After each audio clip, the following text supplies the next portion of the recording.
Welcome back to a brand new episode of the Who What Now Gaming Podcast. Podcast for consumers by consumers, where we ask the questions: who are you? What got you into gaming? What type of gamer are you now? I'm your humble host, Josh Stewart, and today we are met by BLKScorpio. How's it going? How are you today? Yeah, I'm good. Now, do I have to answer all those questions in order? What got me into gaming? Who am I? Every single one of them. We're going to actually dive into that. I do want to start today. Obviously, as you can tell by the title of this episode, we're going to be talking about Silent Hill 2. But for starters, tell us a little bit about yourself. Well, my name is BLKScorpio, or you could just call me Matt. I've been into gaming a lot. The first game that got me into gaming actually was Diablo way back when. We're talking about Diablo 1, 1998. Like on the PC, we're talking about like the good old days, back when Apple was starting to become what it is now between the Macintosh computers and everything. Yeah. So like we're going back old school. But I became a console player, not a PC player. I've been gaming on consoles now for over 30 plus years. I've hit the milestones with PlayStation for its 30th. I've hit the Xbox's milestone for the 20th on certain games. Battlefield, Call of Duty, everything. Like, I've been around. I even got the achievements. I got the collections, the collectibles. Like, I've been around during their milestones. Right. I'm more of an RPG now and shooter gamer.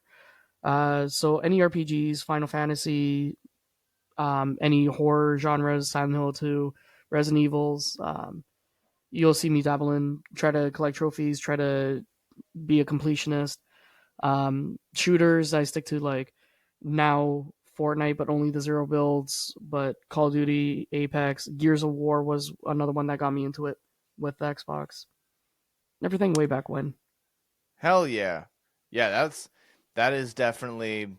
Well, Gears of War was fantastic, especially if you were there like around when like it first came out. Like Which it was just the OG game. Yeah. And then you got to, experience the first game, enjoy it for what it was, and then like be a gamer when they were releasing like Gears 2 and then finding out that Gears 3 is happening, and you're like, oh, this is like a direct like continuation of the game, and like being able to enjoy that story for like what it was organically until the downfall of Judgment, and then after what was his name, Blazinski or whatever, after he left, and it went to the Coalition. Then now you have 4, 5, and E-Day.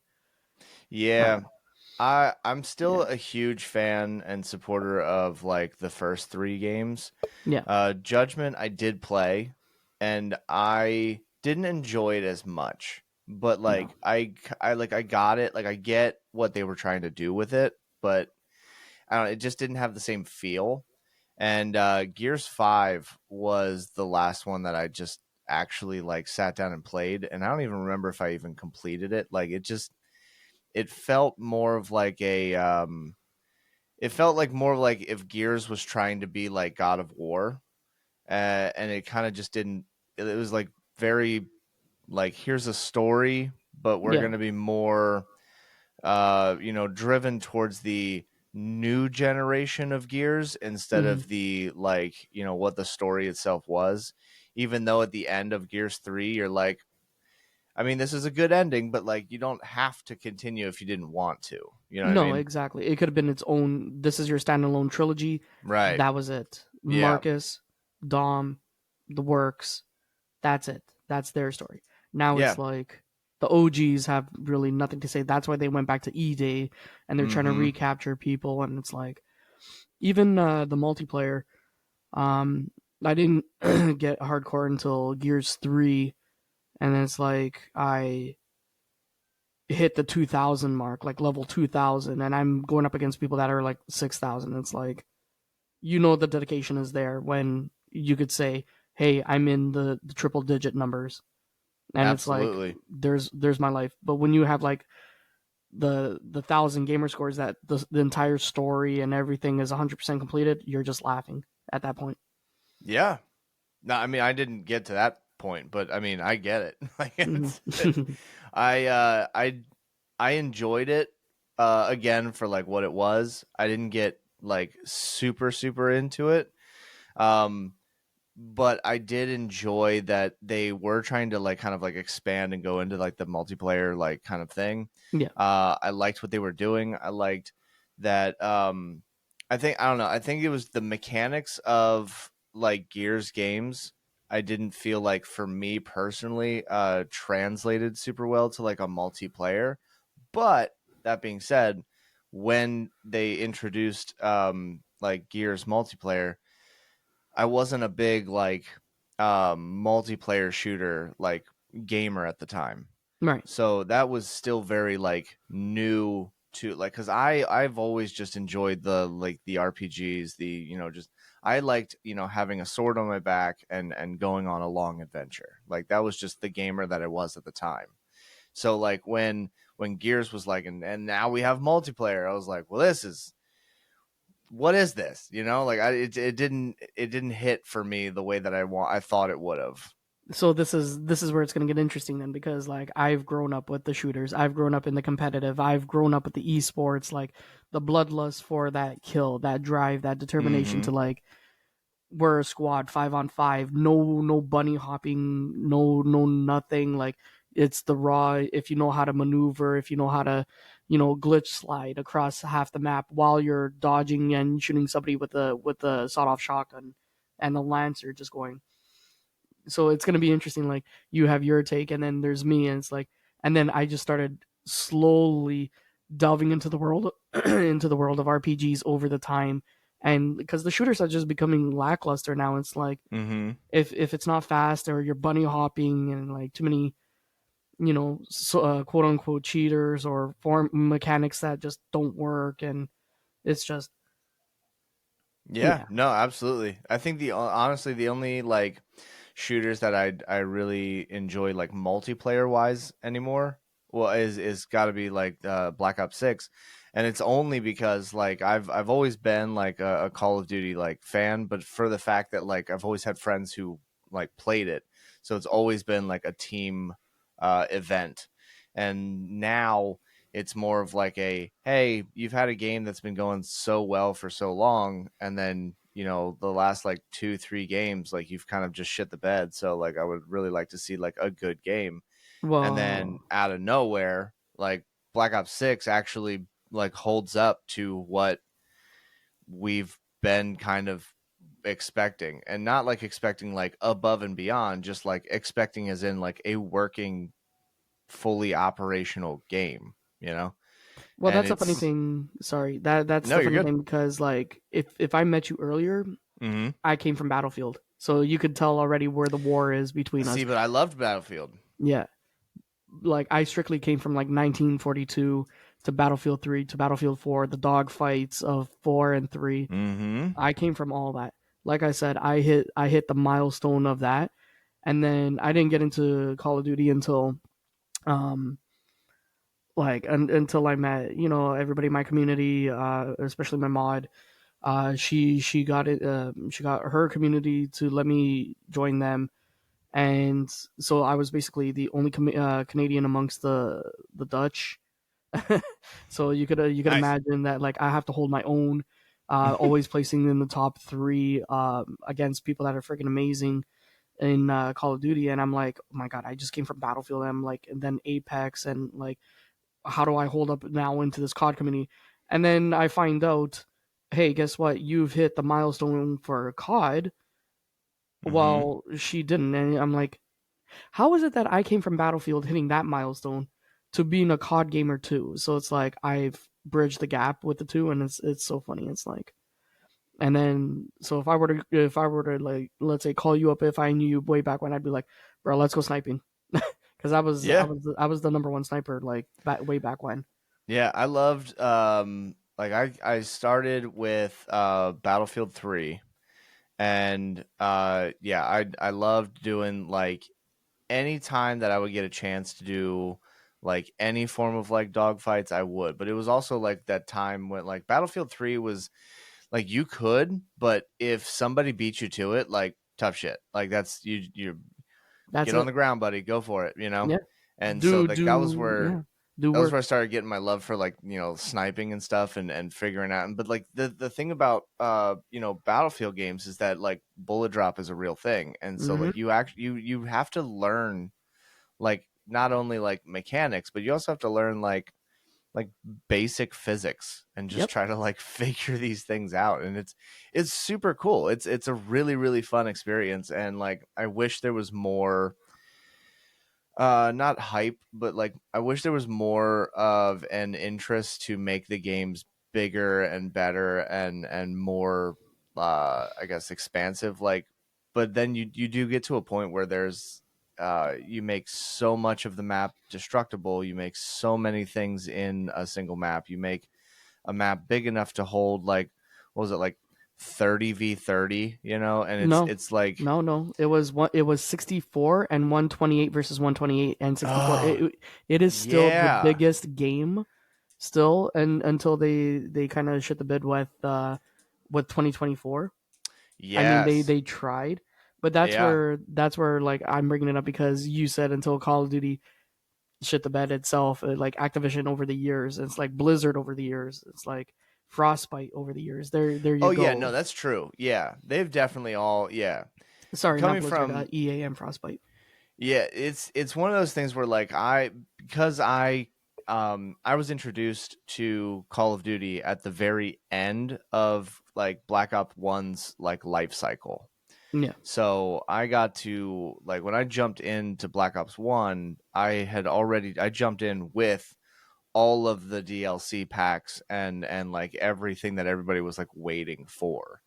And so I learned Call of Duty with Black Ops 1, jumping directly then into the release date of Black Ops 2, and then I've played every Call of Duty since then, enjoying them, becoming like a zombies fan, enjoying the zombies community, which was kind of surprising to me to find out that like the zombies community is huge, and it's very how do I say it? It's so much less toxic than like the multiplayer community, because it's you get into the multiplayer community and you're gonna find amazing people, but it's almost guaranteed that you're gonna find one person who's just like get good scrub, kind of thing, and you're like that's not really helpful, whereas you go into in like the zombies community and everyone's like, this is what I found,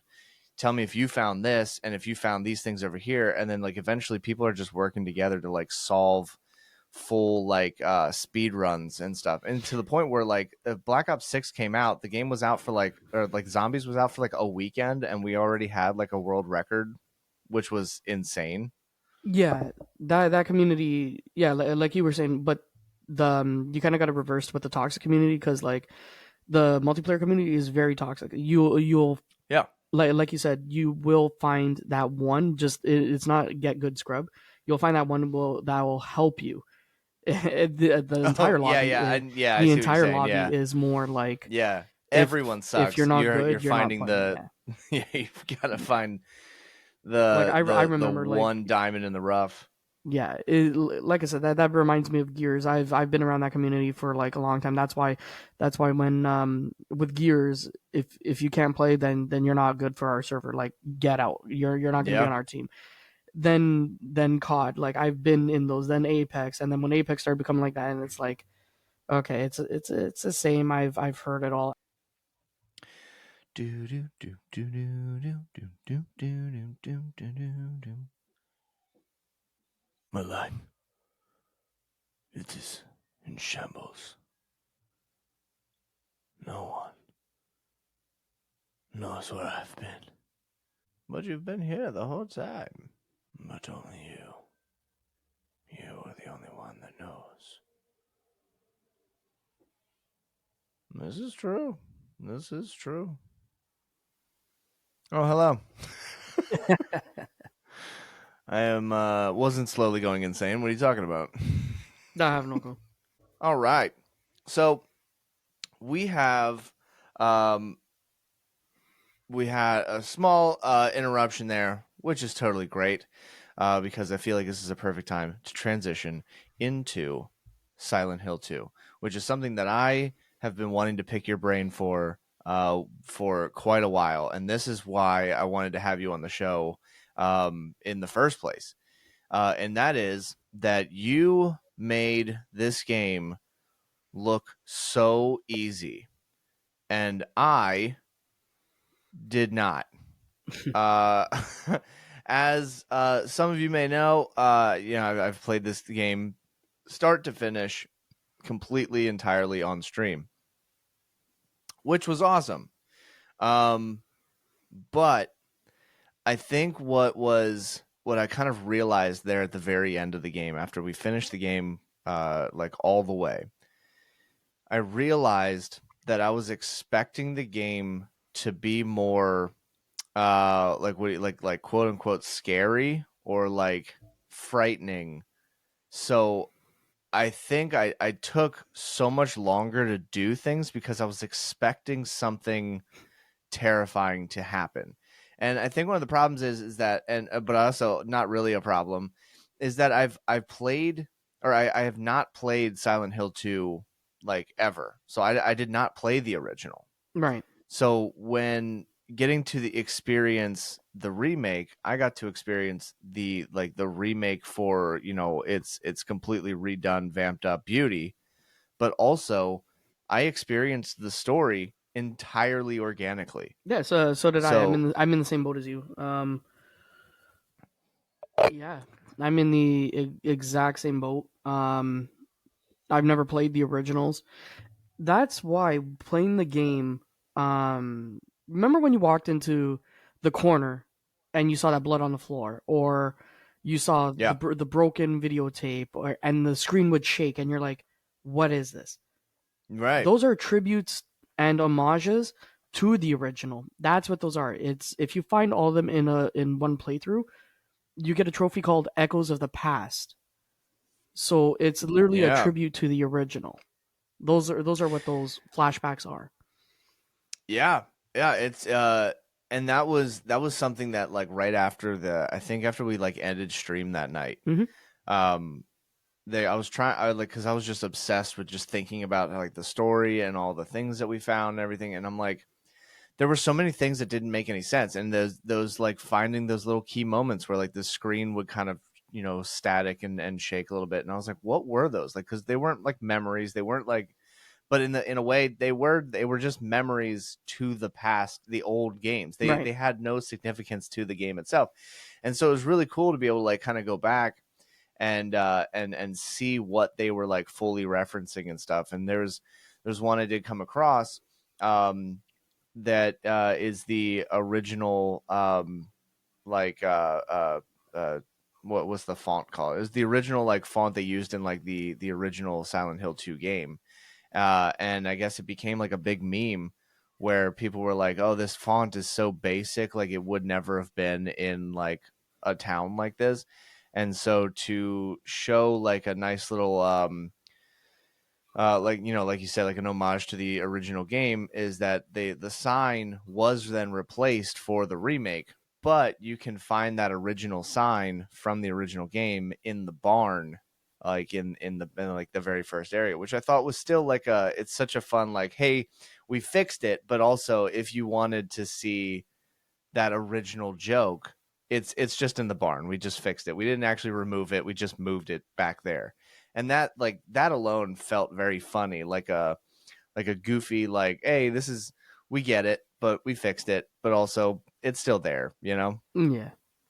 I did come across there's a hidden like, it's not really hidden. It's more like hidden in plain sight Easter egg. It's in the menus, where under, what was it? It's under like I think it's like the difficulty setting or something like that. But it's like fourth or fifth one down. You can put a mask on, on our main character James, and the two masks are like, one of them's like a full like mascot helmet, but the other one's just the pyramid head, but made out of pizza boxes. Yeah.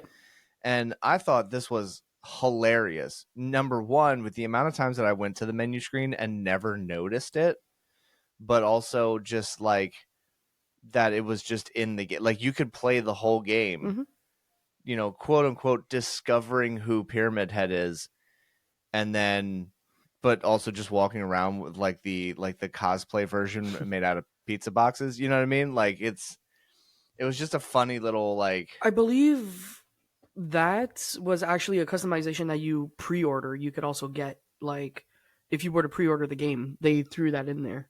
Oh, really? Yeah. That's fantastic. Yeah, it's such a goofy like but like the fact that they put it in there, it's very fun. Yeah. But it doesn't go over the top, which is what like some games will do when you do the like I remember playing like on like Nintendo 64 or like even like early like PS1 games. Like you get that, you find that that secret area, that Easter egg that like fully takes you entirely out of the game, even though it's still like an homage to like the older versions and stuff. Like one of my ones that I remember the most is like playing Doom, or not Doom. Was it Doom? Might yeah, Doom. Yeah, if you play Doom and you go to like a certain area, behind one of like these like it's basically just a fake wall or like a hidden wall or whatever, and you break through it, everything becomes all super pixelated as like the old like PC like Doom games, and then you could just run around in like one of the original maps, and like that was just that is to the OGs who've played the game. It's such a fun little throwback, but at the same time, like, why would you not want to do it? It's you know what I mean. It's I don't know. It's not game breaking, and it doesn't take you out of the game, but at the same time, it's just a bonus that makes everything better, but also has nothing to do with what you're doing.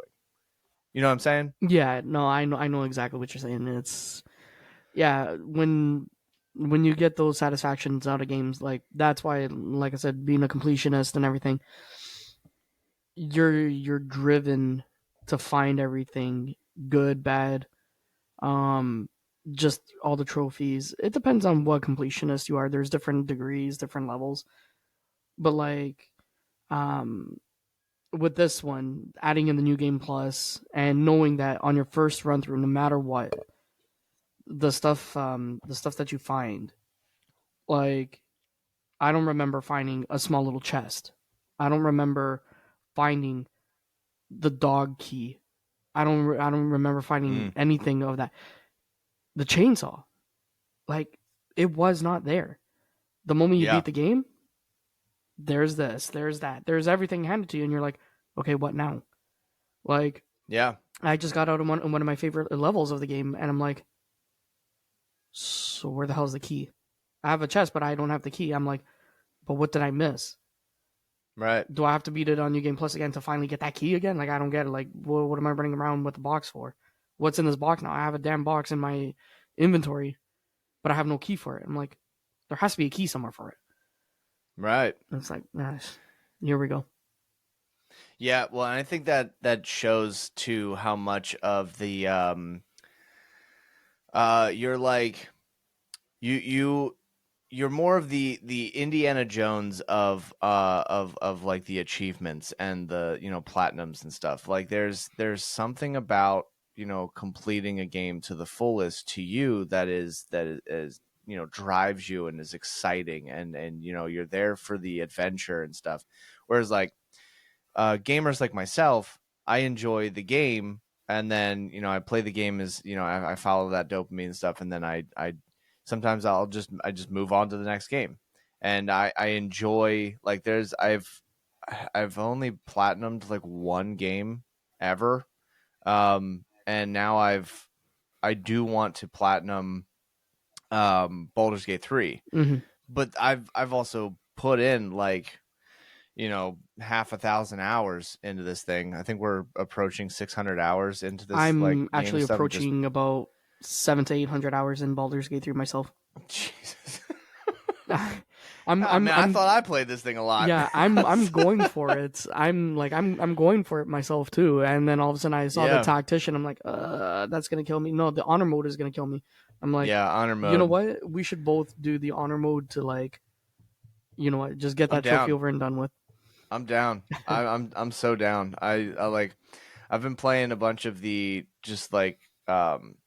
just testing out like certain builds and now like there's like the modding community's been brought to like the I don't play with mods. I'm the OG. I don't play with mods. I don't believe in the mods. Yeah. If you ask me to put in a mod, I'm like, how do I even put in a mod? I don't even know how to even put a mod in.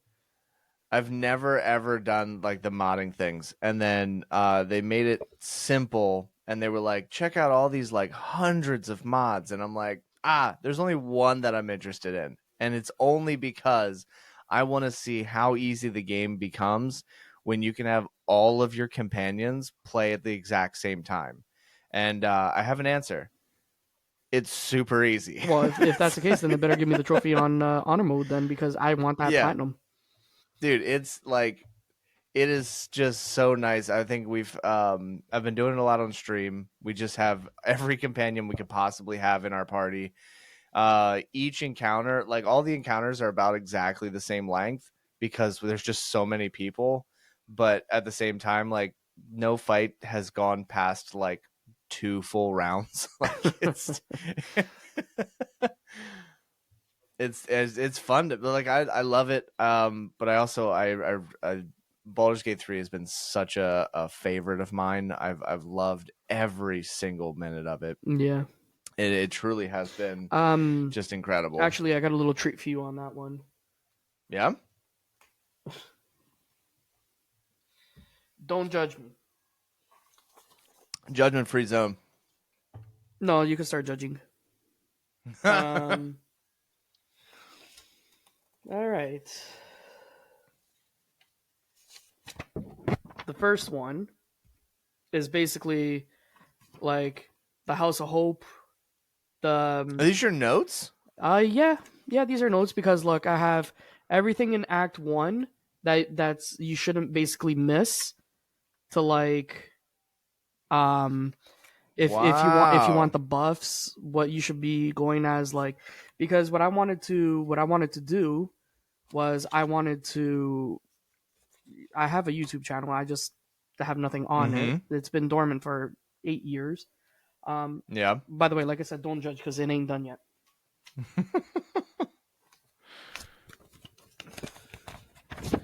Front, back. There you go. This is everything for every single quest that there is. I've completed every single thing.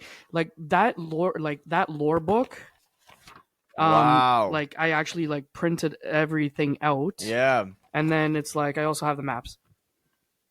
Nice. Yeah. Yeah, see, that's fantastic. See, I no judgment wholeheartedly.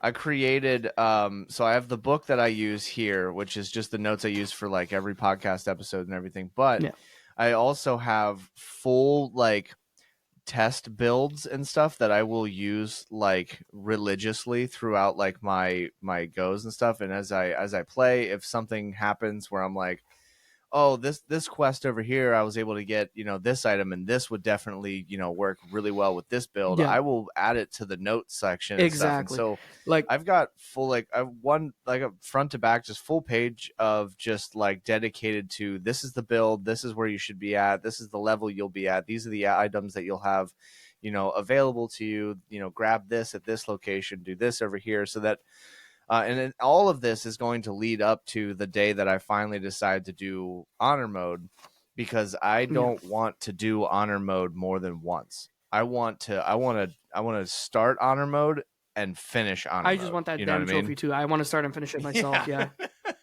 I want and that's the one thing, because it's the hardest difficulty, and the only reward is the achievement and a set of gold dice. Yeah, exactly. And that's what I'm saying. Like that's where my notes come into. Like I have everything here from like things to know in Act 1, like the tiefling in the armory at the grove, the reward you get from that tiefling, and then all the perma buffs. Like don't forget, like if you want to see the invisibility, if you want to the Leviathar's blessing, if you want the anti-ethels, like I know we're kind of getting off topic, but I'm just saying like I got these notes here that I wanted to do a Baldur's Gate 101 for people that have never played. Baldur's Gate was my first. You should. It was my first turn-based game, like playing like that. So I wanted to make a Baldur's Gate 101 for gamers or individuals like me who have never played it. And this is from my perspective of like someone who loves D&D, who loves the RPG style, but it's their first official like turn-based interaction game. Like I play Final Fantasy, but this is like the whole. And then once I got into it, there you go. There's your first 300 hours. Like my first 140 hours was my main character that I played. I made 8 more right after that. So I did a Dark Urge run actually on stream from start to finish. And nice. I will say that that's not for the faint of heart. Yeah, that one's rough. It's a little rough. No. Like, do you like dogs? I killed it. Do you like owlbears? I killed it. Well, that's what I'm saying. Like you do full dark, like full dark run. I did a full dark run. It's rough because like you have to like commit. You're like, well, yeah, you have to commit. You just because I'm a diehard Karlach fan. Oh, you would have put me on a pitchfork because I had her head in a bag. Dark Urge. I had because you have to. You have to make the bad decisions. Oh, I did it. I did it while laughing. I'm like to me, I'm a Shadowheart fan, but like, it's funny because when the game first came out, I was always against Shadowheart. But then you fall in love with the character. Really? And then you fall in love with the characters. Like, man, this chick is useless. She does nothing. Blah blah blah blah. And then you fall in love with her afterwards. Yeah. And it's like, okay, now she's my bae, and that's it. Like, she's mine. Leave her. Oh, you like Karlach? Okay, off with your head. I don't care. like you would have hated me. Like I hated Will. I made sure he died. Dude, I'm still not fully a Will fan. Yeah. Gale. He's been handless since Act 1. Scratch, I'm sorry, he's been gone since Act 1. Not Scratch. The owlbear. Damelin, sweet owlbear cub. Damelin, she's been dead. She's been gone. The other one's been captured. I took her robe. Yeah. I went full dark. I made sure everybody I must have left more corpses. Like, you know how like, oh, the blood of Bale shall walk the street. Yeah. Yeah, I made sure it's like, I made Bale look like a friggin' saint. Yeah, I am curious. There is at one point I'm going to do a run, whether it be a streamed run or just for shits and giggles on my own. But I am very curious if you can do an entire run through the game and leave like do the final battle, but knowing that before the final battle, like before the full end of the game, that you've murdered every character in the game. I want to know if you can just go through and murder. Like, I mean, there's going to be certain areas that are like so clustered that like you will have to do certain side quests beforehand, because if you like in Act 3, if you just walk into the middle of the town and kill somebody, you're going to have an encounter that damn near almost shuts your game down because there's going to be so many turns. And it's like, yeah, I'm curious to know if you can make it to the very end of the game and just murk everyone. Yeah, I've been in that 2-hour-long fight before. Oh, dude. Yeah, and you know what? Even that one would still be less difficult than the first time we all discovered that haunted house before we like realized how you're supposed to actually take on that building. And like you're just walking around and everything's just because they don't show up, and they're biding their time, and so you're just sitting there. You're like, well, I guess I'll go make a sandwich for the next like 25 minutes while the AI decides what it's gonna do. You know, right? It's the worst mission. I know we kind of got a little sidetracked there, but I'm saying like, oh, I love it. Like, it was a great example because like even the notes like to this game, to Silent Hill. Like I have notes. Like I have my own cracked codes doing this. Yeah, like I sat there, I did it. I did my first run on this on stream. Like, as soon as I heard Silent Hill 2 is coming out, I'm like, you know what? It's a game I've always had on the list. I know somebody who's played the originals, and they were always in my ear saying, "Oh, you should play Silent Hill 2. You love your horrors." I'm like, "Oh, Jesus Christ. Okay, fine. You know what? Yeah. Why not? I love my horror. I do love it. Alan Wake, I'm not gonna play Alan Wake, but you know what? It could be like Silent Hill. I don't care. It just I pick and choose now what I want to do. So Silent Hill 2, as soon as it Hell yeah. yeah, so Silent Hill 2, as soon as it comes out, I'm getting it. I got it. Yeah. It was a secret it was a secret streaming game that I decided to hide from my community before we met at this point. Like, I like to do that. Nice. I like to keep some people in the dark and just see if they're overhyped or not for me to start Hell it. yeah. And then when I heard about this, I'm like, okay, let's do this. We got right up until Halloween. 5 hours, 5 hours, 5 hours, 5 hours, done. 25 hours. Dude, done. Dude, I know. It was, I remember, like, spooky season shows up, and I'm thinking, all right, I got to find some, like, good games, and it was, like, suggested that I play Until Dawn, and I played it. I enjoyed it. Nothing in it scared me. Like, I think maybe the one time that scarecrow pops up, like, kind of gave me, like, a, whoa, shit, you know, kind of thing. But other than that, like, I enjoyed the game. It was a really cool game. I enjoyed the story. It didn't scare me. So I'm thinking, all right, well, let's find a notoriously, like, actual horror game. Silent Hill 2 is coming out. And honestly, I think I scared myself more because I was expecting more things. Yeah, so that's another thing too. Again, there's not nowadays when people are talking about horror and stuff like, oh my god, you're gonna scream, you're gonna shout. Depends on the players. How many horrors have you played? Like, I love the horror genre. Like, I will recommend 100% the Dark Pictures anthology. That means House of Ashes, Little Hope. I'm gonna be rocking through those. Yeah, Little Hope, House of Ashes, Until Dawn, The Quarry, Until Dawn remake, which you've played, The Devil in Me. So when you start hitting that, you're not gonna find nothing scary to the point where it's like you're gonna shit your pants. No, these are all psychological. Right. They're considered psychological thrillers, just like movies. You're not gonna sit there and be like The Exorcist, but in game form. You're gonna be like, well, The Exorcist isn't scary. Well, back in '78, it was scary. Like, back to when it originally came out to people. That is a fantastic point. Yes, I'm really happy you said that because I just had this conversation with my dad, actually. And we were talking about so here, just let me ask you this one here. Do you know Army of Darkness? No. Oh, wait. Are we talking about the video game? No, Army of Darkness, like the movie. I've heard of it, but I've never seen it. With Bruce Campbell. I've heard of it, but never seen it. All right. Definitely just from me to you, it's not a horror movie. It's just a very, very fun, like, horror genre comedy. Right. But it spawned from the original what was it called? Not Evil Within, Evil Dead.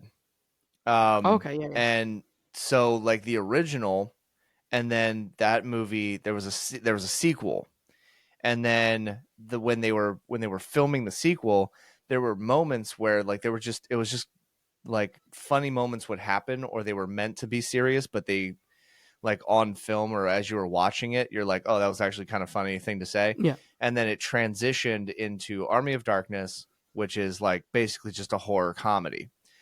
But I bring that up because the original Evil Dead movie, when I watched it, you know, my dad showing me, like, the movies that he grew up on and stuff. I grew up, you know, watching, you know, what we have today. You know, his version of horror movies wildly different than what we have today. Right. So when he was like, when I watched this at, like, you know, 14 or whatever, he's like, I saw this in theaters. He's like, this scared the shit out of me. And I'm watching this movie. I'm like, what part of this was, like, horrifying, you know? Well, but, like, that's why, like, this, like, fully reminded me of what you said, where, like, it depends on, like, where you know, we're at, and where, like, because you know, like you said, like, the game when it originally came out was like nightmare fuel. Yeah. Whereas now it's not, because it's been remade, and everything has been kind of like, right. They've also gone easy over the generations, because back then there was no woke culture, there was no cancel culture, there wasn't like, it was all not as open as it is today. Like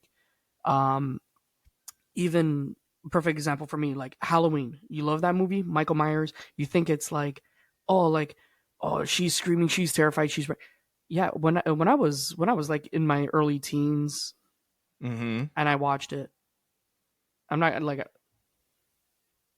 I could see why people were scared, because it's about a person that, well, not that he can't die, but the fact that like you're in a time period which I've been around, the transition where they never had computers and cell phones like we do today, where you could call somebody up right away. You literally you still had the rotary phones, you still have the landlines where you got to go house to house. This is like, okay, let's just get it over with. I was born in 90, so you could tell I'm a millennial. I'm not a Gen Z, I'm not a Gen, like, I'm not a boomer, but I'm a millennial. So I'm in that transition period where the internet, I could read a map physically, but I could take advantage of Google Maps.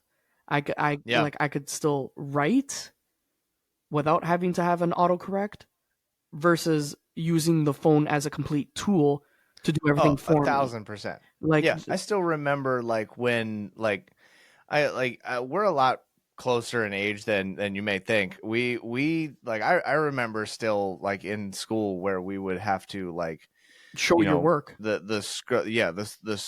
chalkboard, the inevitable like that we everybody, and like you just get the chills and stuff. Like, now if anybody ever throws that sound in there, what's 2 + 2 is 4. But how did you get to the answer? Show it how you got to your answer. Show us the work, because we don't grade you on the answer, we grade you on how you got there. Exactly, because if you can't show how you got there, then that's cheating. Right, exactly. Even if your mind is a human calculus, like to anybody out there that's great with math, great with anything, but if you can't prove your work, then like, okay, I could understand you could be a genius with a 160 IQ like Einstein, and he could get to an answer, but if you can't say how you got to that answer, people won't take you seriously. Like, they'll judge you right away, like 1,000%. like you're cheating. But you still arrived at the answer, but they want to see your logics to prove, because maybe there's a flaw, maybe there isn't. Like, you have to see it to believe it. That's where we're at. Yeah. So this game, right away, I knew it's psychological thriller. I'm like, even the start, the moment you picked up the first letter, the moment you're walking, the moment you're at your car, right away in my head, I'm like, this is about him. Like, and to say that he's going back to a place that he got a letter from his wife who died 3 years ago. Like, I'm sorry, if somebody died 3 years ago, why am I going to a place looking for them? Like, right away, that's already a red flag saying, okay, like, why are you looking for them if you know that they're dead? See, and that's why I really, really, really enjoyed when you popped up in the stream. Oh, I was happy that you were playing it. I was like, you and I felt like there's like, there's those who are watching the stream because they know that I'm a jumpy person. Mm-hmm. There's some who watch the stream because they know that I'm over analytical. Right. And then there's those like you who think like I do. But I don't, sometimes I have to like let things soak in. So I'll just pause stream and then just be like, all right, what did we just see here? And I gotta analyze this. I gotta like, okay, why are we doing this? Why she's been dead for 3 years? Yeah, and I'm sitting there with the answers. Yeah, and I'm like, just, and it was. I want to tell you, but I'm foaming at the mouth. Yeah, like I want to tell you, I'm foaming at the mouth. Like, okay, he's gonna miss. He's gonna like, turn left, turn right, turn left, turn right. Like it was so fun to like be experiencing the game for the first time with someone who has already is like past the point that I'm at, but knowing that you thought the same way, had those same like like it was refreshing because like at any point anyone could just be like, all right, just keep going with the story, you'll probably figure it out. And we're like, yeah, we all know that. We all know by the end of this game we're gonna have the answers. Yeah. But sometimes the fun is trying to beat the game to the answers. Yeah. Which is why like I made a prediction like very early in the game. Mm-hmm. And I count them as wins when we get to the end of the game and I go, I fucking called it, you know? Like I love those moments. And like some people are like, well, don't ruin it for yourself. Like it's not ruining it for me. That's like a tally mark in my brain of like, you did it. You won. Yeah. Like that's a point on life. Like you discovered, you figured it out. Like that's why when you said that and I was there, I was like, yes and no. Yeah. Like yes and no. Actually, it's funny too because there was one point where with my streams I was kind of behind. You passed me. I think because of my work. Oh really? Yeah. Oh, okay. Because of my work and then I just went. I passed you. Yeah. I was like, but again, I did all my streams 5 hours. Yeah. You had to stop yours at certain times, but it's just funny because you reached one part. And I'm like, oh crap, he's already there. I'm not even there yet. Then it came to the point where I was there, and I'm like, oh, he's gonna have a good time. And then I just took off. Yeah, I remember it was like the one weekend you were like, I didn't reach. You were like, I'm afraid to keep watching because I don't want to spoil anything. And then you ended up like, dipping out. And I was like, honestly, like I can never be upset about that because I was like, yeah, dude, don't spoil it for yourself. Like we're experiencing this together. And then like literally like just a work week went by. I came back on a Saturday. I'm like, what's up, everybody? We're doing this. And you're like, all right, get ready. This is going to be fun. I'm like, how much farther did you get? And you're like, don't worry about it. Way ahead. Yeah, because I didn't want to say like at that point. Yeah. I think that was the point where it's like, Brookhaven. Mm-hmm. Like you were still in the apartments at this point. That's where it was. Like I was. I just finished the apartments.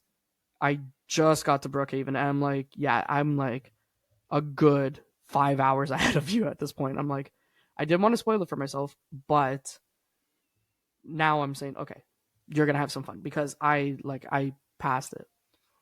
It was also super, super helpful to be able to like, I'm getting to the end of the stream. I have a cutoff point because like I'm a father.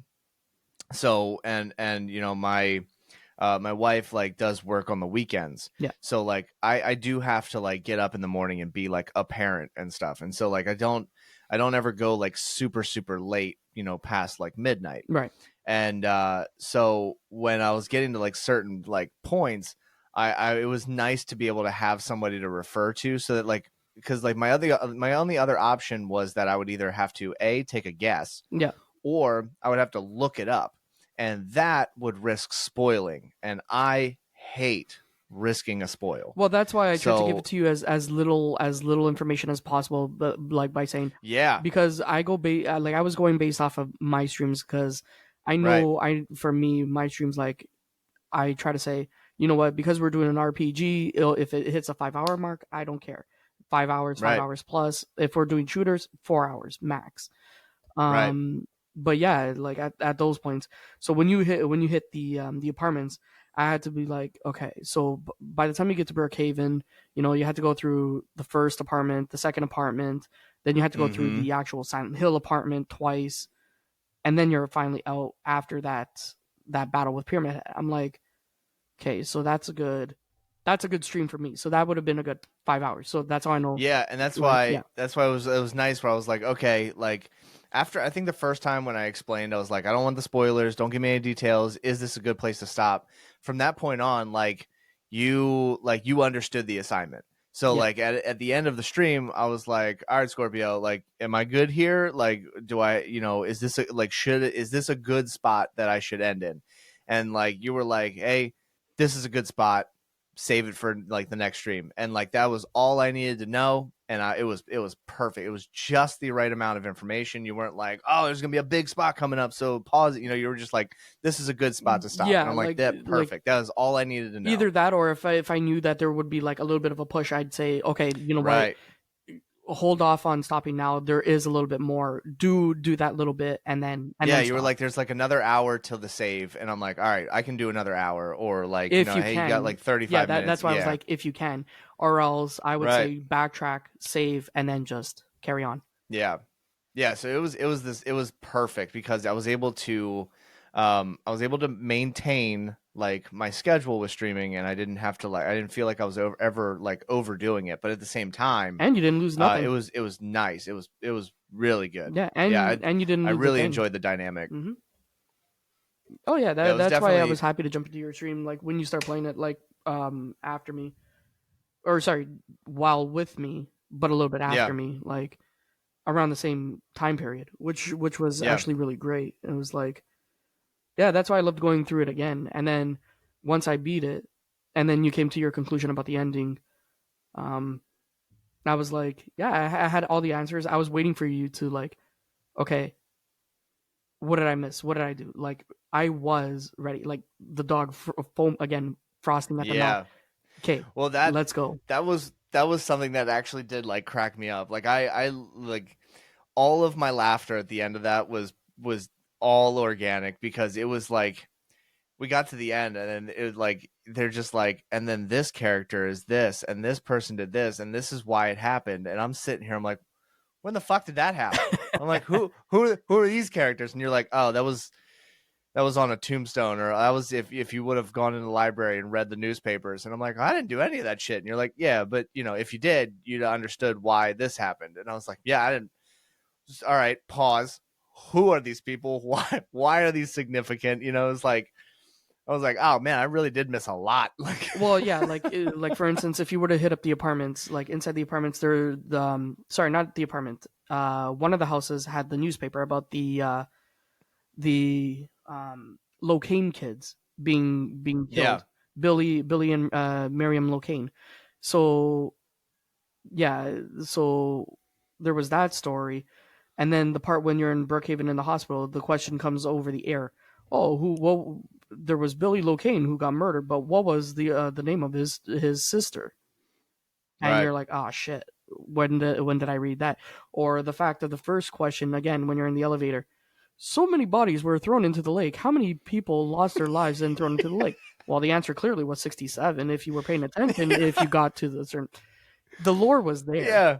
Like, it was just that it was like this little Pandora's box of riddles, and I'm just like, and again, I have the answer here. Like, like I have the answer. You're stuck in an elevator, and he's just asking you questions. But I actually do want to hit a disclosure right here for anyone listening, because from this point on, I'm gonna start asking questions that are going to be spoiler heavy. They're going to be end game related. They're going to be like the end. So if you have listened to this point, you've enjoyed, but you want to play this game organically for yourself, I would say, pause it here, come back to this when you've finished the game, and then we'll continue this conversation, because at this point, you and I have finished this game, and I want to talk because I got some questions. And I'm still going through the game currently at the moment.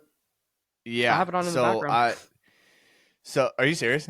Yeah, I have it on in the background. So, all right. So we get to a good way in through this game, okay?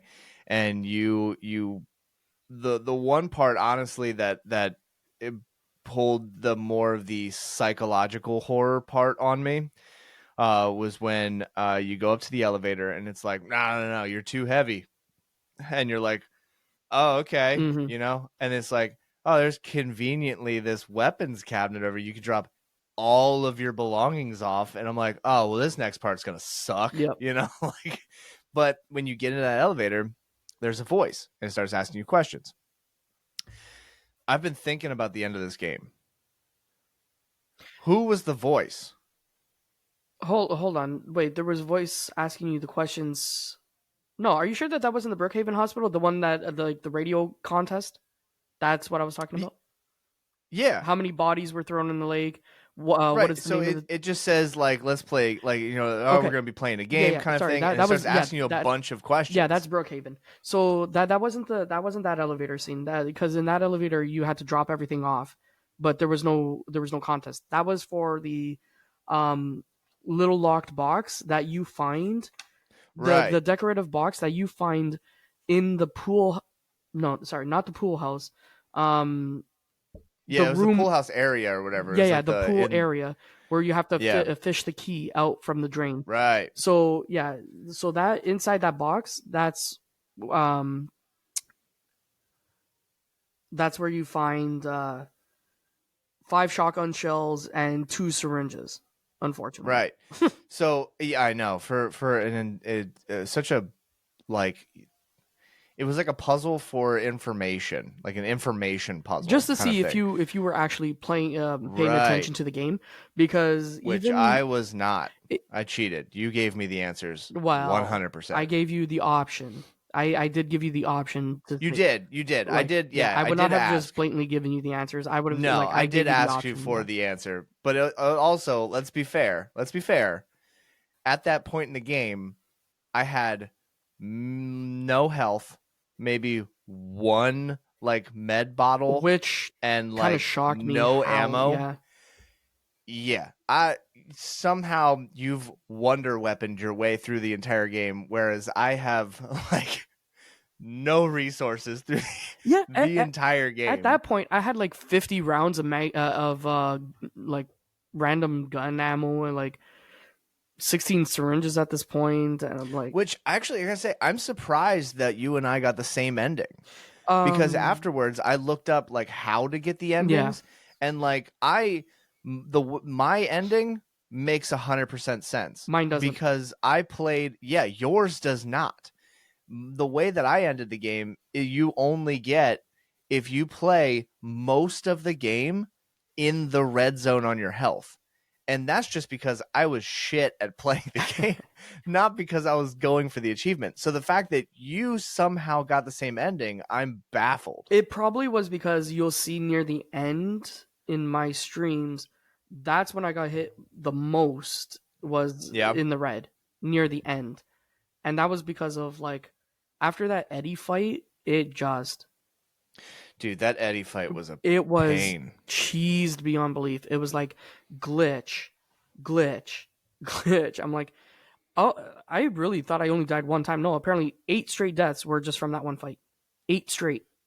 Oh, yeah, dude. Well, the stats at the very end of the game after the credits and everything, and it's just like, you died like 56 times. I'm like, holy shit. I would have accepted like, maybe 18, but damn. Like, for me, it said I only died about 10 times. And that was just because I'm like, okay, the first one I died was to, like, you know, when you have to test a new game to see, like, you have to push the limit, like, can you fall off a cliff? Like, of course. I'm like, what does it look like when you die?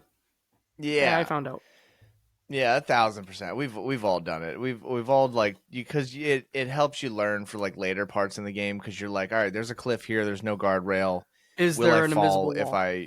Yeah, because like there's always going to be a part where you're going to be up against an enemy, and you got to know, like, hey, I'm really close to an edge. If I dodge towards the edge, is the game going to like lock me into, like, you know, am I safe if I dodge that way, or is this now a new mechanic that I need to also keep in mind while doing like a fight or something? Yeah, with the invisible So we've all just gone up to a ledge and just been like, can we? You know, like... Well, just like right off the start, you get an achievement for trying to walk through the fog. You try to walk back. Like, oh really? That's the very first thing I did is, when you start off at the lookout point with your car, I said, can you leave? So I started walking up. I started walking right up the street, and it turned me around. It said, you cannot leave. And you get your first, cool. Yeah, you get your first trophy. I'll bring it up when I find it. But yeah.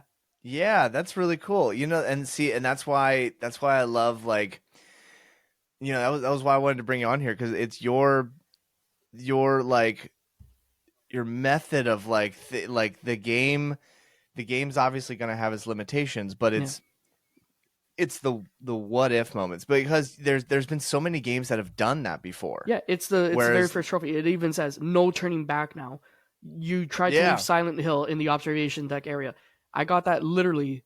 I started my stream at 6:30. I got it at 6:54. I got it within the 24 minutes of booting up the game, like right after chatting. That's the very first thing I did.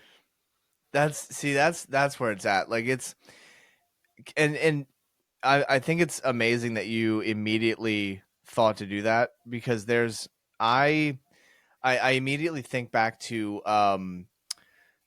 shit. I just blanked on the game. Far Cry 4, I think. There, where the beginning of the game, you're having this conversation with, this like super wealthy dude, or whatever, and you're sitting at a like a dinner table or something. Oh, with and then yeah. And then something happens, and he's like, "Please, wait here. I'll be right back. Please excuse me," or whatever. And so obviously, 99.999% of players, you get up and escape, and that's what starts the game. Yep. But there was that 0.0001% of players. He goes, "What happens if we just sit here and wait till he comes back?" Yep. And then you come back. He thanks you for your time. He gets a helicopter for you, and you leave. Yep. No problem. Yep. And the game's like, you did it. Credits roll. Game's done. Which was the false credits. Yeah. And it's hilarious. And you're like, oh, that was specifically there for the people who were like, who listen to the game and go, well, what if I don't? So like the fact that you started Silent Hill 2 and just went, yeah, well, what if I try to leave? Pagan Min. Pagan Min. Yeah.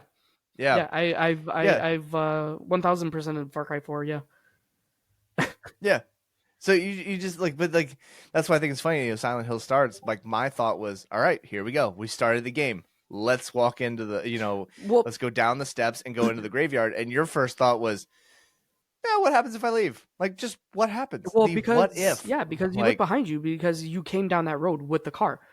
Well, clearly you can't drive the car, so you're like, what if, like, does this the reason why I did that too was because also if you play the Dark Pictures anthology, which I don't want to spoil, but if you play number 2, Little Hope. Mm-hmm. So I will say each of the Dark Pictures anthologies kind of reminisce either a movie or a certain event. Sure. So Man of Medan, have you seen the movie Ghost Ship? Little Hope. Yeah. Little Hope. It's all about. Okay, well, it's okay. You know what? I can see because you want to talk about it, but I haven't played it yet. Yeah. So it's like this. Well, have you played Man of Medan? No, I haven't played any of the Dark Picture anthology at all yet. Okay, well, I'll just say it's based like the movie spin-off one. It's based like the movie like Ghost Ship. But yeah, that's as far as I'm gonna go.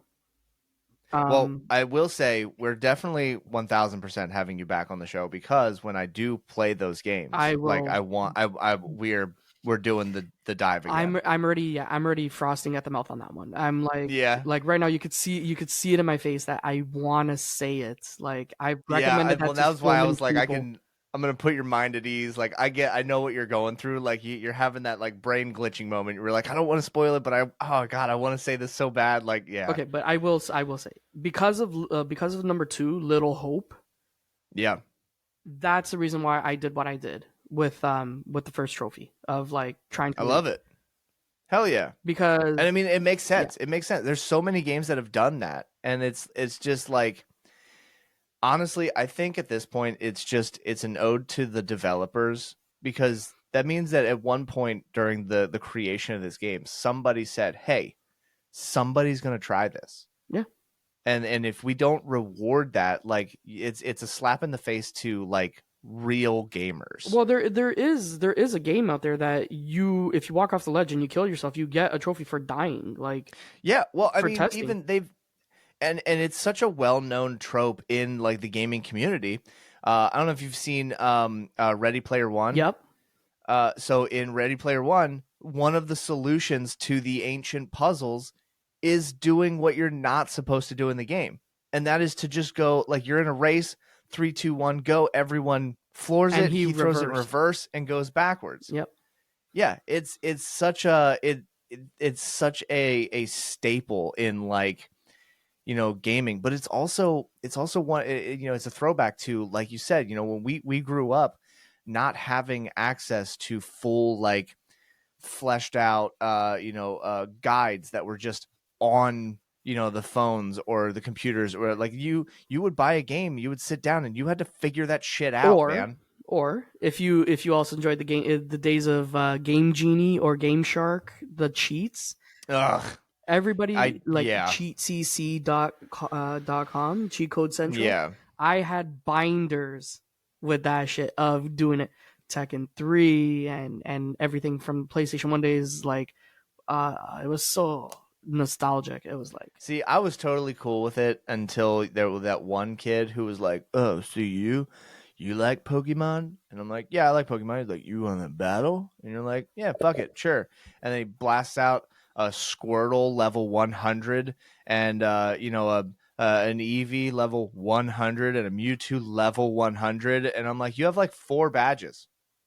What are you talking about?" No, I did this all on my own. Bullshit. yeah, The fuck out of here. yeah, You lying sack of shit. yeah. Well, enter the world. Don't come of in the here with that cheat shit. Yeah. No. But when I went on like cheatcc.com and all that, like, or here it was cheatcc.ca, like Cheat Code Central. Mm-hmm. It was more after I've already beaten the game, like what you want to do. It like that to me was like the mods back in the day, like what modding is. Okay, so you got the cheats now. So what could you have done to make things easier? Play Metal Gear Solid, all of a sudden you pull out like a rifle that you couldn't get like at way back when, or you're going through a wall, or you're going through. But again, I've beaten the game. What am I hurting? It's not like I'm using cheats in multiplayer. Yeah, exactly. And that is something that I will stick to. Like, it's almost like a gamer code. Yeah. No matter what the game is, no matter how long the game's been out, the first time I ever play a game solely has to be 1000% the way the game was designed to be played. Yeah. The intention of the game has to be, and like, even, and this is probably just a dumb thing that I do, but like even games like let's just say like Spider-Man, right? Say I sit down, I want to play Spider-Man, I'm going through, right? I do some kind of side quest, I unlock a suit.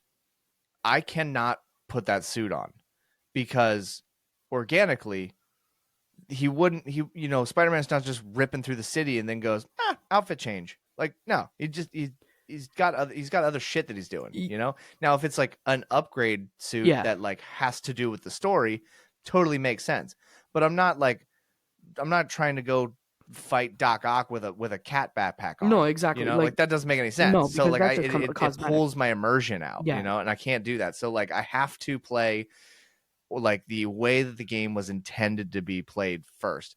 After I've played it and have had that fun, just like Baldur's Gate 3, fuck it. Let's see what happens if I have 8, 9, 10 party members. You know, let's just see what happens, kind of thing. But see, my problem is your problem that you just mentioned there is a cosmetic issue, unless it's story related, or else you would be fully under leveled. But like you'd have to obviously depending on the game. But the Spider-Man thing would have been a cosmetic issue. My problem is, again, now enter the term of a completionist. Yep. I cannot move forward without trying to get close to 100% of that one area. So I'm playing Elden Ring right now. Yeah. I'm playing Elden Ring. That's the series I'm on. So here I was with my first character that I'm going up against this. Who's gonna fight a freaking tree sentinel right off the start? This idiot. Because how many? All the rest of us said fuck that. We went past him. I died 20 times in my first 20 minutes. Yeah. I'm like, people were like, okay, you're under level. I know I'm under level. But if I could, like, to me in my head is Einstein's theory of relativity. Yeah. No, sorry, insanity. Yeah, I was letting you go on that one. I didn't follow it either. So I'm glad that you corrected it. Einstein's theory of insanity is doing the same actions over and over and over and over. Definition of insanity. Hopefully, to predict an outcome. Right. That is my moral that I always live by with every game. So there was a boss that took me 5 hours. 5 hours. 5 hours. Like, I swear to God, yesterday. When I switched my character, I beat him in 2 minutes. I'm like, okay, so it was either my character that was crap, or it was just my different play method. Mm-hmm. That's how I play. So, come Silent Hill, I made sure I did not leave this area. You know the streets? This is me. So if you had the map going, you know, your grid, you go up one street, up, like, you're going, this is me. I'm going up every street, every nook and cranny. I did grid searches going up and like constant before I moved on to the next area. That's why I read the newspapers. Right. I found the photos. I didn't find every photo, but I found like supposedly there's 26 photos to find. I must have found 24 out of the 26. On your first playthrough? Yeah. I had all these That's photos. incredible. I'm like, I don't know what they are. Well, there's a trophy that if you could get all 26 on your first playthrough or in one playthrough, you'll get the achievement. I'm like, shit.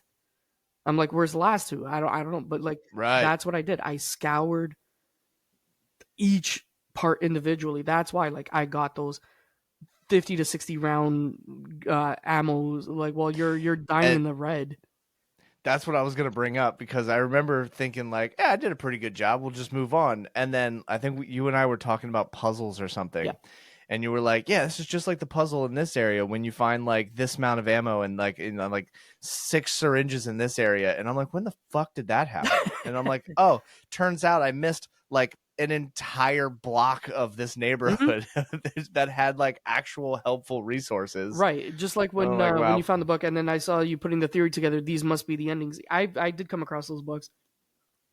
Yeah, that was cool. But I will say, to be fair, like I came across the books on my second playthrough and only made that connection because I had already completed the first playthrough. I think if I would have come across the 3 books organically, I don't think I would have put those 3 things together. Wait, you're talking about Silent Hill? How many playthroughs did you go through already? Yeah. No. I'm on my second playthrough. Oh, you're on your... Okay, no. But I was saying so, like my first playthrough, like when I came into your stream, you were on your first playthrough. I'm like, yeah, no, I already put those together. I'm like, something seems odd about these books. I read those books. I read each of those letters. I let it... Like on my stream, you'll even see me like I sat there and I read. I'm like, okay, and then you could smell the smoke in my head. I'm like, okay, here we go. Now, like the shit, the shit that got me was the anagram. The anagram. I even sat there with chat. Like I waited. Dude, I know. Yeah, you were like, all right, you got this is the part that I want you to do, and I'm like, okay. Like I even I think I still have it like because I had a note sheet that I started because I was like, oh, all this stuff like definitely makes Yeah, I have it right here. So, yeah, I have I got my little where's my camera here thing with the anagram, and I'm looking at it, and I'm like, okay, and I wrote it down, and I'm like on stream just looking at it, and I'm like, okay, and I'm going through. We got one like like all of my puzzle solutions. The best part is your notes are so much better than mine. Mine, like if I came back, my notes look like I was trying to write myself a note drunk the night before, and now sober me is just like, the fuck are we talking about? Yeah. I have 7 nurses, 2 doctors, 4 trees. Oddly enough, I actually remember what puzzle that was for. That was Brookhaven's. That was the paintings. That's to unlock the combination to get the key to the safe motel. Yep. 0451 like code. Yep. I've got 1 year. 1622 for the combination box on the lock combination. Yeah, the 7 clock, which turned out was wrong, and 2 lights, and I was like, because that was the one that took forever. I'm like, why the hell is this thing still wrong? And then I just took a guess, and I got it right, and I just looked in the camera, and I go, I don't know how I solved this. This is not. I don't know how I came up to the answer, which is just the ode to what we were talking about earlier, which is like show your work. I'm like, I don't know. I don't know how I did. And that's why I'm sitting there when you were getting the answers. I'm like, okay, you got the 1 year, so you got the 1. Yeah. You got the 6 pills that were inside the sink. Then you had the light. I had the 2 lights, but it was the clock. Oh, the clock that was at no. It was the Oh, was it the lights? The lights was the one I was messing up. Yeah, because it was blinking 2, and you're like, okay, well, how many times is it blinking? It was blinking 2, and it turned on. Blinking 2, turn on. Blinking 2, and you're like, oh, it's 6 times. No, it was 2 times. I was like, yeah, it was even saying, watch the light. Yeah, I was losing my mind. And I'm like, I've checked these things like 8 times. It's right. I'm right. You're wrong. Yeah, and then at one point, I'm like, I just sat there. I'm like, okay, just try 1622, and you're like, yeah. Yeah. Dude, it was rough.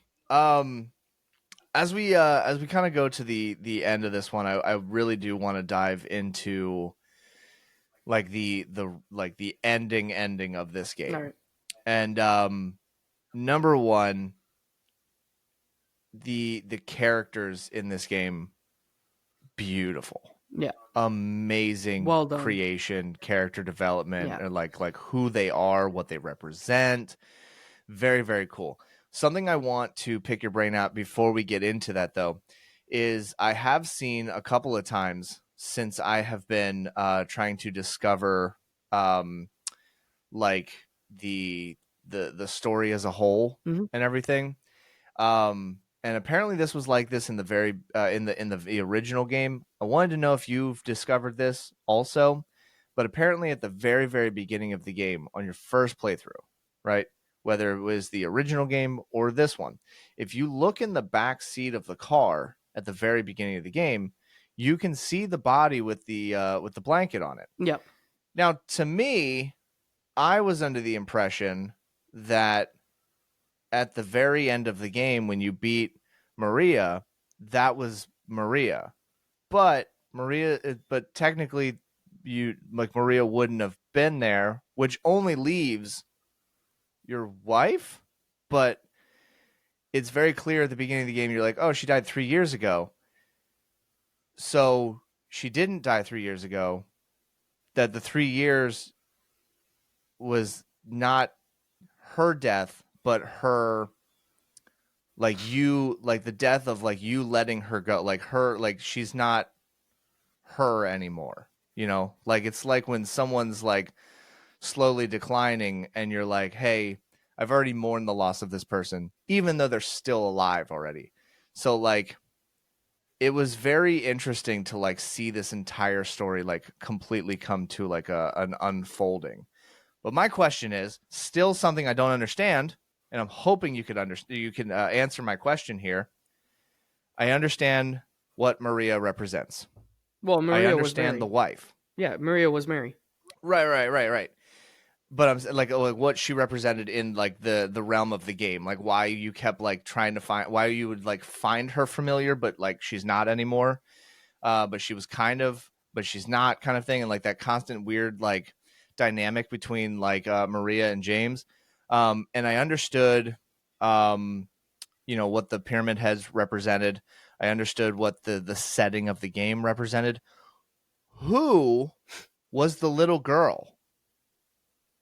And I genuinely, Scorpio, I feel like an idiot because I don't understand why I don't understand who this little girl is and why we were chasing her the whole time. Yeah, like, okay. That's another thing that kind of gets me, like, I'm going based on what I think. James wasn't alone. He wasn't alone. That's why he met Angela. That's why he met Eddie. That's why he met Laura, the little girl. And like, yeah, they were all real, right? They were all in this like purgatory, right? He was just going through his own adventure through purgatory. Right. Like that's why like he came across, when he came across Angela, and she was like, she was so distraught that she said she was looking for her mother, that she had an abusive upbringing. She basically burnt the house down and killed her father. She wanted to commit suicide. Which, dude, that was a messed up. Especially at that, all the other ones. That one was dark as shit. Well, especially at the turning point where it's like you see the fire and he's like, and she's like, "It's hot, isn't it? This is what I see all the time. This is what she's running from." Dude, right? Yeah. Oh my god, that was insane. That was definitely a moment where like, number one, when you fight the daddy table kind of thing, and I'm like, this is rough. Like even for like I get, this is a mature game. I get that we're dealing with some very mature like subjects and shit. Well, it was about daddy issues. It was that, hence the psychological. It was like she had a rough upbringing. Right, but the daddy issues of abuse of all the categories. It was not great. No. So that one was rough. But yeah, when she finally turns to you on the stairs and she says, "Oh, you see the fire now? Like, do you see the fire?" And she's like, "This is what I see all the time." I was like, "Oh shit, man!" Like, oh yeah, like I gotta say, this game hit me in the feels. Yeah, in like it definitely does. Not in like I'm sad and everything, but like this one hit psychological thriller. This was fantastic. It does, and even like you're saying, even the child, like the fact that she said to him like, "I have a letter from Mary."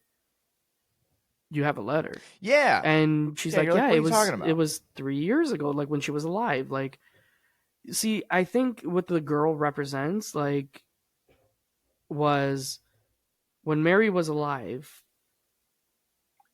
it didn't say if she was a teacher or something like that, but she had like she must have known this child.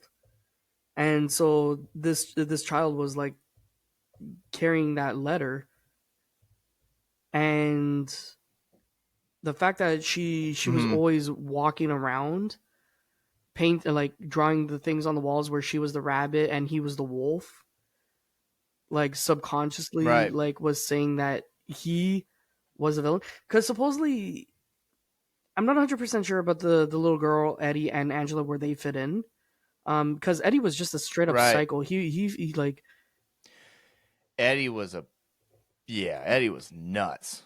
Unless, but I liked him. I liked his character. But see, now like if you break it down, when you kind of analyze it, like the entire game, all those notes that he was finding, all those collectibles that you were finding, they were all him. They like that was his purgatory. They were all him. The voice on the radio that came through your radio, that when you hear the enemies in the elevator, all the pyramid heads, they like all those notes left behind were not from different people. They were all him. They're all like suppressed thoughts and stuff. They were all in his mind. So Eddie would have been his psychological side of him going psychotic, wanting to kill, or have made a mistake of killing. Oh, that's good. Angela, like her thought about how he can't take it anymore. This is what he was seeing, like maybe at a point of him wanting to give up. That's why she gave the knife. Like she didn't want to kill him, but she's like, "Will you hold on to this for me?" The little girl of like knowing that she's being chased by a wolf. Like, why always the rabbit and the wolf? Like, who is always after her? Why was she not listening? Mm-hmm. Right. And then you have Maria, like again, his wife. The fact that like you thought that he would have cheated on his wife and stuff like that, but if you really followed the mannerisms, every time, the reason why we got the ending that we did is because we never listened to her. If you fully listen to her, which I'm doing on my second playthrough, like I'm trying to get the different endings. If you listen to her, it's like you're not defying her. And it's like, okay, that's why we got the ending. We kept defying her. We checked up on her when we shouldn't have. We kept checking the knife. We spend the most of our time in the bloodiness. Like that's why we got the water ending. Yeah, like we got the worst of the worst ending, which was fantastic. Like I'd love to have the worst of the worst ending to say, hey, okay, if there's something better, but you know what, I might like this ending a lot more. Yeah, because she was insane. Like at the end, he gave up. He had to let her go. He couldn't take care of her anymore. Yeah, I just did a quick just a little search thing with Screen Rant. Yeah, give them a shout out thing. And I love this little segment here that they say that kind of makes me feel like we were right in a sense. So they're saying that where we were was purgatory. Yeah. But what we saw, like the version of purgatory that we were witnessing, was our version of purgatory. Right. It was a shared location, but so like Eddie, Angela, Laura, the child, were all real, but they were in their own purgatory. Exactly. But what was funny, or what's fun, Angela's there because she killed her dad. She's dealing with that, which is why she sees everything on fire and abusive and like constantly, hiding and looking for her mother, which is what we were just talking about. Eddie killed the football player's dog and then shot his knees. I don't remember learning that part, but I mean it makes sense. The dead body before you fought him. The dead body before you fought him was probably both kneecaps, where he's like, he came at me, he lunged at me, I'm sorry, and he was standing over him, and then that's where his psyche broke. Yeah. So like his version is like basically just being like the fat kid who's constantly just getting bullied and everything, and finally just turns into like a the shooter and everything, which I mean it makes sense. It makes sense fully. But I do like this little bit here, which is Laura, which actually does make me think, because at the end of the game, we do discover that whole, while James is having that conversation, talking about how she was, hospitalized for like a long time. And then basically she was given the okay to like go home and be like taken care of and everything. Laura is it doesn't say it here, so I want to preface that it doesn't say it here, but it does spark my theory, which is that Laura is the little girl that was in the hospital, probably like in like the bed next to her. Probably. So she had the letter for James, even though she couldn't read it, probably because it wasn't like completed at the time, or like, it's like a last thought. But it does say that Laura is confirmed to be real, but Laura's purgatory is just an abandoned town for, being like left in the hospital. She was just abandoned. She's sick, she's dying, she's, whatever. She doesn't have anybody left. She doesn't see the monsters. She doesn't see the decay. She doesn't see all these things. She's just a child playfully running through an abandoned town looking for her friend Mary. And that would make sense, because at one day Mary's sent home. Yep. So Laura's probably sitting in the room one day, comes back from like a treatment or something, goes, where the hell's Mary at? And then probably dies right after. And dies afterwards. So her last thought is, where's Mary? I'm going to go find Mary. So her purgatory is just she's just an abandoned kid looking for her friend, which just makes this so much more sad. Well, and hence why, actually, it makes total sense, because hence why at the end or throughout the game, every time you're like, Laura, it's not safe, blah, blah, blah, she's just randomly dancing. Yeah, she's like, fuck it. What are you talking about? There's nothing here. And she always draws the bunny and the wolf. Yeah. And then it's like, oh, do you know Mary? Yeah. He's like, I killed her. And she's like, you liar, you're a monster. And then at that turning point, it's like, how could you do that? But she doesn't because like to Laura, like she just went home. Yeah. Or she left the hospital or something. Like it's, that makes the ending like, that gives me like, I have Chef's goosebumps kiss. right now. Chef's like, kiss. 1,000%. Yes, you get it. Yeah. Like it's oh my God. And it's this game.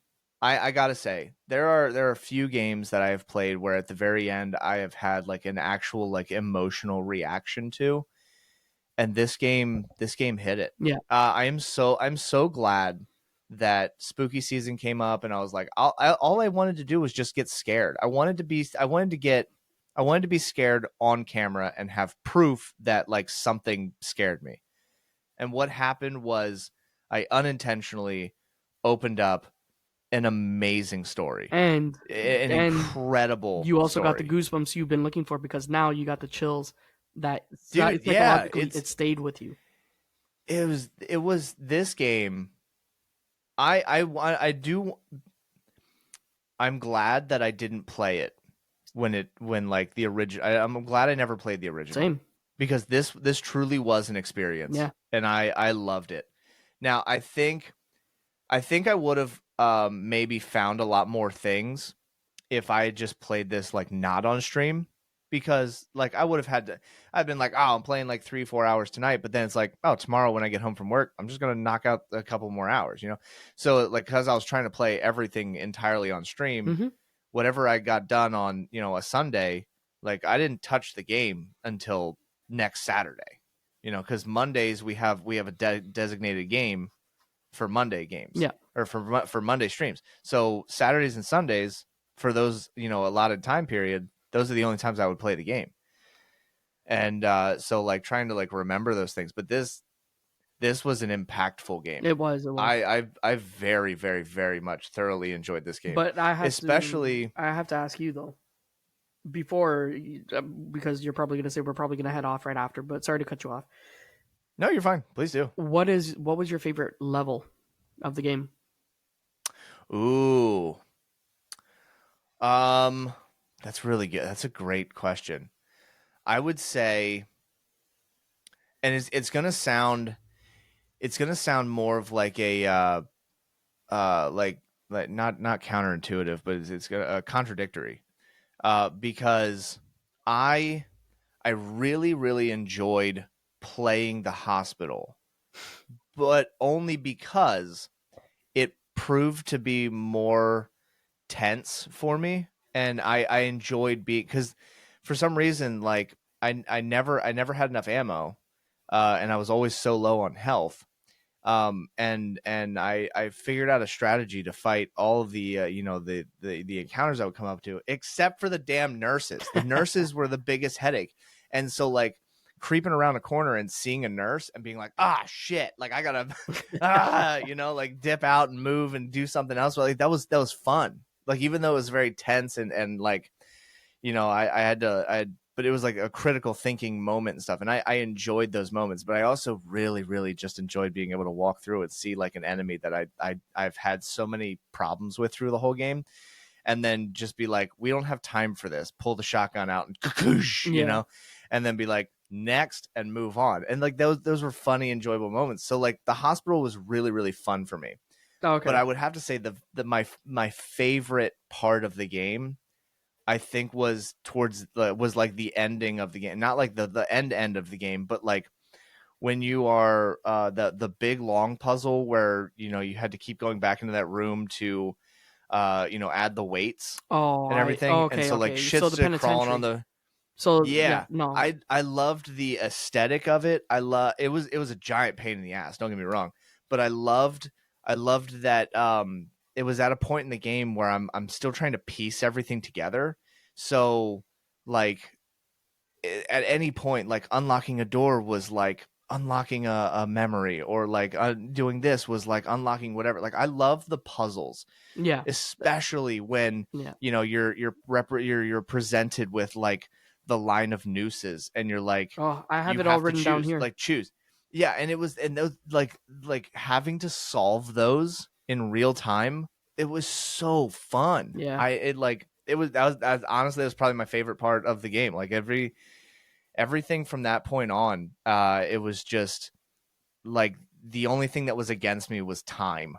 I knew that like I had to be done by like 12:30, 1 a.m. max. So I'm like, there was times where I'm just like, I want to keep going so bad. But like, I also know that like I have to be awake enough to be a parent, For me, Brookhaven, definitely 100%. Every time I walk, even on the New Game Plus, I walk into it, I'm giddy. I love it. Yeah. That's my favorite of the entire game. Hell yeah. Brookhaven. My least, you just nailed it. It was the prison. I cannot. Oh, really? I cannot stand it. Once I'm gonna get there, I'm gonna be dreading. The only thing I love about that prison is the noose thing. That's it. Yeah. Well, at least this time, when you get to that point, you've got the chainsaw, but you're going to have like 400 rounds of ammunition. You're going to have like 60. Yeah, you're going to have like 60 syringes, 4,000 meds. Like, but you're going to be like, yeah, whatever. Well, see, and that's the funny thing, because when I fought the Brookhaven boss there, like I took a few rounds and then I just used the chainsaw and then it was done. But then again, I'm also playing on New Game Plus, very easy, like the very easy difficulty. Yeah. But again, I'm gonna get into. But you're trophy hunting, so right. It makes sense. I'm platinum hunting. That's why I'm gonna get into what I'm gonna say next is with that. I'm not doing the faster than fog. The faster than fog is completing the game in 10 hours or less. Oh my god, that's right. Yeah, you already got that achievement on the first playthrough for like. And ooh, shit, I forgot the game is going right now. Like I said, I have it all open in the background. I'm just sitting. Yeah. But yeah, as I'm sitting on it right now, it says hours played. I'm at the 47 mark. When I completed this on stream, I was at the 25-hour mark. Right. I completed it. Well, and for those who don't know, the achievement you got, what is it? Okay, so I'm gonna bring it up right now. It is called Faster Than Fog, where you it says. Yeah, honestly, it's an incredible feat to have just finish the game in under 10 hours. Yeah. So, I think there was, like right now I'm currently working on do not use the radio and completing the game on New Game Plus. I was at one point going to play as close as you like it, which is finish the game without killing a single enemy using ranged weapons. That's going to be fun. Wow. So basically just going back on chainsaw and just like chainsawing everything. Yeah, just rocking chainsaw, but then also just trying to... But I mean, that's also going to be really nice to know that like all of the boss fights are basically, well, the pyramid one was a timed fight. The other ones you have to do a little damage. But this faster than fog one, I still don't understand because I'm looking at even the time I completed it was at 11:27 p.m. Again, I hit the 5-hour mark on that one, and at that point, it pushed me into the 25 to 35 hour range. Now, it says it's very rare. Only 8.9% of players got it. Finishing the game in under 10 hours. That must mean at some point, when that your popped time up, reset. I completed the game at some point. Yeah. When I didn't complete the game. So I'm just as confused. I'm like, when that popped up, yeah, I know it's weird. Even in the rowboat, like there's even one for spending 10 minutes on the lake. The game was just listening to you. Yeah. Like. Yeah. Also, with a closing thoughts here, because we're just about here at the end of our time. Yeah, sorry.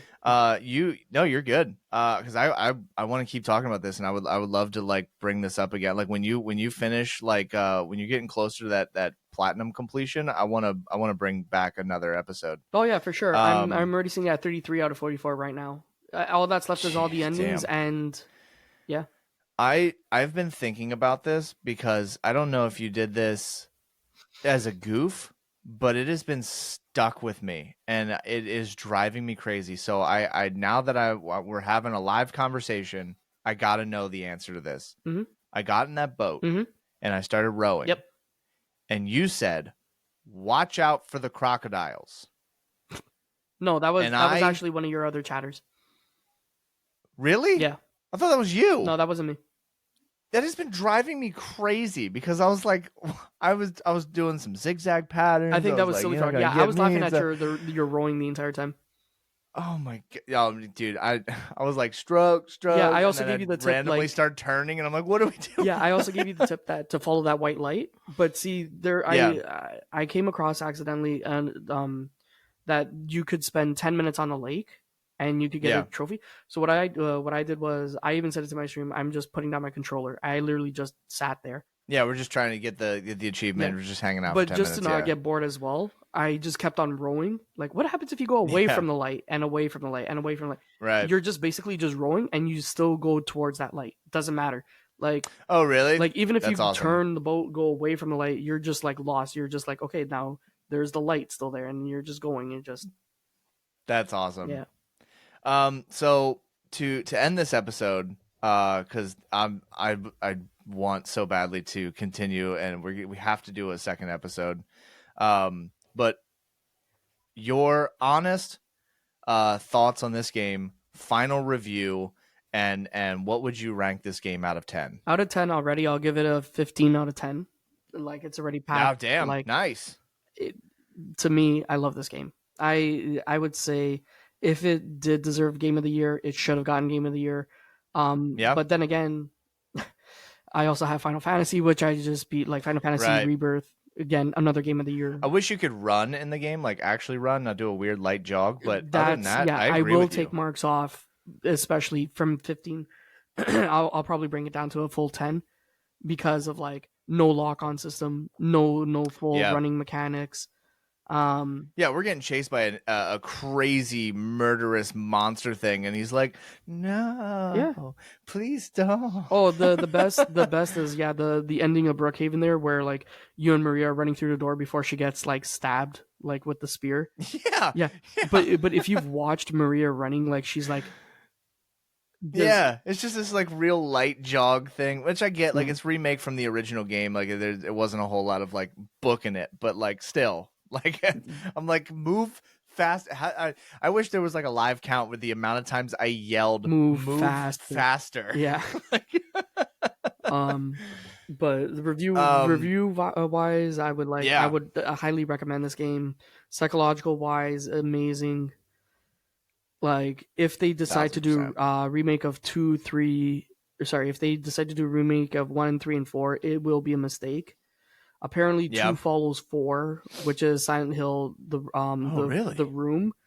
Like I looked up all this stuff afterwards. Like I've never played any of the original Silent Hills, but they said a lot of fans would get mad if they remade 1, 3, and 4. I did see that headline. I didn't dive down that hole yet, but yeah, I did see that headline. I was curious. Yeah, like I've dove down the rabbit hole, like with all these, like looking into the rants, looking into everything and stuff. But yeah. But well, Scorpio, thank you so much for doing this episode. No problem. My pleasure. I'm so looking forward to doing the next one. As you and I have actually talked before the recording, I've got an insanely busy rest of my day ahead of me, so unfortunately I have to get going.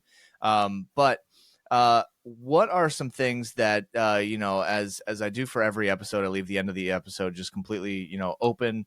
What things do you have going on? What things can the people listening to this look forward to? Where can we find you? Where can what's your streaming schedule? Like give us the whole rundown. Then and if you can, sometime today or tomorrow, send me the links to all of your stuff so that I can throw it in the description below. It's just Twitch, man. Honestly, it's just Twitch. You can find me at twitch.tv, BLKScorpio. All I do is, like I said, I'm your shooter and RPG streamer. So if you're a fan of the Final Fantasies, Assassin's Creeds, anything like that, any certain RPGs. Right now we're going through Elden Meringue. We're serving up some slave miss with some Elden Meringue pie, like the whole shebang. I've never played any Souls-like game, but this year I managed to conquer Liza P, Bloodborne. Now I have to put Elden Lord under my title. It's a good title. Yeah, you could basically catch me like when I'm not working. I try to aim for between Thursday, like Friday, Saturday, Sunday type styles. Sure. But now that I have more free time, I'm kind of sporadic. But I always stream basically from 6:30 p.m. or 6 p.m. Eastern Standard Time to 10:30, 11 o'clock p.m. Eastern. Hell yeah. That's awesome. And if you are you still streaming your trophy hunting journey, or are you just on Elden Ring right now? Right now I'm just on Elden Ring. I haven't the last and you're playing it from the very beginning, right? Like very beginning. Like you have never played this before. Like this is your first playthrough. Yeah. You're going in fully blind. Yeah. Like hell yeah, dude. That's the best. Like I've seen people play it, but I still don't understand it. Like I have probably shit that's good, but to me, I don't know what to do. I'm only a level. Well, this one's got 18. Also a super deep lore. It's not going to hit you as hard as Bloodborne, Silent Hill 2, but it's this one's it's definitely got some really cool lore to it. Yeah. So you're going to enjoy it. Yeah, I hope so. Well, thank you so much for doing this. I truly do appreciate you, and honestly, I really do look forward to more episodes with you, more Silent Hill 2 talk, and honestly, I'm so sorry to Xanderdog and everyone else who has suggested the picture anthology series to me, and we're like, you need to play this and stuff, but you do, brother. You were the icing on the top that was just like, all right, like you have made this sound so good. I'm in. And like the funny thing is they're ready to go. I just have to play them now. Yeah. And so I'm so excited to go in through each one of those, play them and enjoy them, and then just do a full deep dive. Go in order. They have their Easter eggs, 100%. And I will tell you, they are all connected. It's not like you will see the second one Easter egg, a connection. You will see the third one connection, fourth one connection. There's always something that ties them together because that's the way Insomniac is. They do amazing jobs. 100%. You will enjoy it. Again, no spoilers. This was just a testament and a test run to see how like we could work with each other. That I've beaten the games. I've 100%ed them. Yeah, this is awesome. And like, now you got someone that won't spoil nothing. Yeah. If you have a theory, throw it out. You're not going to get much information back. I will tell you that. Yeah. No, and I love it. That's how I like it. And I've already completed Little Hope and Manamadan. I'm doing House of Ashes and Devil in Me, as we are also speaking, for my 68th platinum. Nice. Yeah. Nice. 68 platinum. Holy shit. Yeah. I'm going for my second one, Baldur's Gate 3. Dude, the first one is always amazing, which should be your Silent Hill 2. And then Baldur's Gate 3 would be amazing too, even to have that as a first. Like, I still remember my first, and it was Diablo 4. Well, my very first 2. One, my very first full platinum game was For Honor, and it was just because I played it so much when it came out that it was just like there was like one achievement left to do, and I was like, well, all right, let's see what happens. And I hit it, and it was like, bam, and I was like, oh shit! Like, I didn't even know really what platinum was at the time, so I was like, I was like, well, all right, cool. Yeah. Sorry, my very first one was Diablo 3, followed by Battlefield 4, and then Alice Madness Returns. God, dude, to platinum a multiplayer game is insane. Mm-hmm. If you want to check us out on the podcast, follow us on the TikToks. Hopefully, by this point, Disney actually did buy TikTok out, and we can keep the app. We'll see what happens. But if not, you can always find me on Instagram. My links will always and forever be in the description below. Please go check out Scorpio's stuff. It's so fun. You got to get on this train, especially to watch somebody go like organically through for the first time through Elden Ring. It's going to be a treat. It's so good. I've already deleted my first character and restarted with a new character. Yeah, we all have, I'm pretty sure. The first couple hours is us just going, nope, next, But yeah, come check us out on Twitch. My schedule is every Saturday, Sunday, and Monday. By the time this episode comes out, we will already have, scratch that. When this episode comes out, I will currently be doing a 12-hour stream. So if you hear this episode organically and you're like, wow, I would love to hear more from this guy, go check me out. I'm live right now on Twitch. Yeah, do it. So so go check out those links below. Once again, I'll say it 1,000 times and I'll say it 1,000 more. Scorpio, thank you so much for being here. No problem. You truly are a delight. I love having conversations with you, no matter what podcast we end up together on, or whether it be stream, my stream, your stream, like we all stream together. So yeah, it's one of those things that you truly are a delight to have a conversation with, and it's a lot of fun. So thank you so much, man. I really do appreciate you. Yeah, no problem. And I appreciate meeting you as well, like off of Afro's podcast and everything. And then I'm glad that we went through this whole Silent Hill 2 thing, because next will be when you see me about the platinum, and then after that, the Dark Pictures. Dark Pictures, yeah. It's going to be awesome. And every time you finish a Dark Picture, you better have one with me. Yeah, 1,000%. We're going to do one. Yeah. Because you're going to need a whole episode just to talk about it. Yeah. So, as we say every time, do yourselves a favor. Go outside. Look up at the sky. Feel the sun on your face. Hug a tree. High five a squirrel. And I will see you on the next one.